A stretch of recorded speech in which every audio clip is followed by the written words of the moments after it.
Hello दोस्तों, आज हम लोग बुक रिव्यू करेंगे किताब ज़िंदगी आइस पाइस का, जिसके लेखक हैं निखिल सचान और यह इनकी दूसरी किताब है।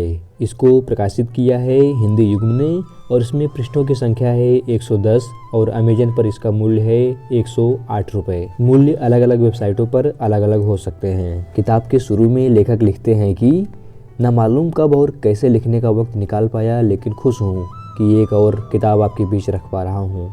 सुकून इस बात का है कि जब मैंने डरते डरते अपने एडिटर साहब को किताब का पहला ड्राफ्ट भेजा तो उन्होंने कहा कि इस बार मेरी किताब सच में मुकम्मल हो गई है। खैर, लेखक, एडिटर और पब्लिशर कभी किताबें मुकम्मल नहीं कर सकते। किताबें सिर्फ पढ़ने वालों से मुकम्मल होती है। इसलिए ज़िंदगी आइस पाइस आप पर छोड़ रहा हूँ। ज़िंदगी जहाँ कहीं हो उसे खोजिए, धक्का मारिए और खिलखिला के हंसिए। इन कहानियों के जरिए या इनके बिना ही भूली बिसरी गलियों में भटक आइए।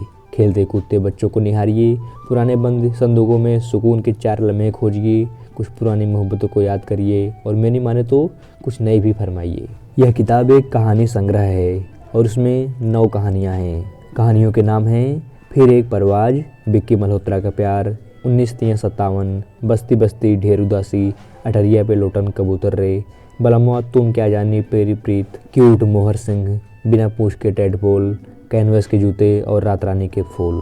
निखिल सचान अपनी दूसरी किताब में काफ़ी ज़्यादा होमवर्क करके और काफ़ी निखर कर सामने आए हैं। पहली किताब नमक स्वादानुसार में इन्होंने जो भी गलतियां की थी उसको उन्होंने बड़ी ही बेहतरी से सुधारा हुआ है। जैसे कि नमक स्वादानुसार में कहानियों में थोड़ा सा गाली गलौज था और थोड़ी कहानियाँ अच्छी नहीं थी। इस बार इन्होंने उसको बड़े अच्छे से सुधारा हुआ है और इस बार की कहानियाँ, लगभग सारी कहानियाँ बहुत अच्छी हैं। पहली कहानी फिर एक परवान को उसी नमक स्वादानुसार वाली कहानी से आगे बढ़ाया गया है, इसलिए आपको अगर वो वाली कहानी पढ़े रहेंगे तभी इसको समझ पाएंगे और नहीं पढ़े रहेंगे तो भी कोई दिक्कत नहीं है, कहानी अच्छी है। विक्की मल्होत्रा का प्यार और क्यूट मोहर सिंह में बहुत ही प्यारी लव स्टोरी दिखाई गई है और काफ़ी दर्दनाक भी। 2-3 कहानियों में बच्चों की मासूमियत को दिखाया गया है।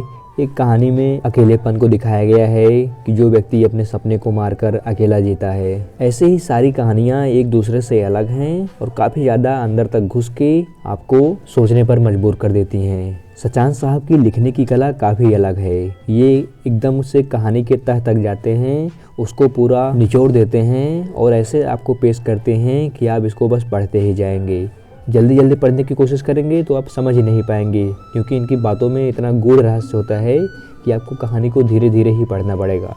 कभी कभी तो लगता है कि ये इतनी बातें सोच कैसे पाते हैं, जबकि हमारे आसपास भी ये सारी चीज़ें घटित होती रहती हैं, लेकिन हमारा दिमाग पता नहीं कहाँ रहता है। भाषा काफ़ी आसान है और आप इसको आसानी से समझ सकते हैं। आम बोलचाल की भाषा है और नई वाली हिंदी की भाषा है, जिसमें थोड़ा थोड़ा छिटपुट इंग्लिश का भी और उर्दू का प्रयोग होता रहता है। ये एक ऐसी किताब है जिसमें आप कमियाँ खोजते रह जाएंगे लेकिन आप कहीं पाएंगे नहीं। लेकिन अगर बहुत खोज कर एक आध कमियों की बात करें तो बतौर एक नया पाठक मैं यह कह सकता हूँ कि मैंने कहानियाँ ऐसी पढ़ी हुई हैं कि प्रेमचंद की कहानियाँ, जिसमें कहानियाँ बस शुरू होती हैं और उसके बाद एक सुखद एहसास के साथ ख़त्म हो जाती हैं। लेकिन आज के ज़माने में लेखक और इस किताब में भी ऐसी कहानियाँ लिखी गई हैं जो ज़िंदगी से प्रेरित हैं, जिसे लेखक ने आसपास देखा होगा और ज़िंदगी के किसी पन्ने में दबा कर रख लिया था और इसको कहानी का रूप दे दिया। ऐसा लगता है कि आज के ज़माने के लेखक बस किसी घटना के बारे में बता रहे हैं। बाकी कहानियाँ काफ़ी अच्छी थी। बाकी सचान साहब ने जो कहानियों में रंग घोला हुआ है अपनी बातों से, वो काबिले तारीफ था और इसके लिए जितनी भी तारीफ की जाए उतनी ही कम है। महज 108 रुपये में यह किताब आपको बहुत ज़्यादा किफ़ायती लगेगी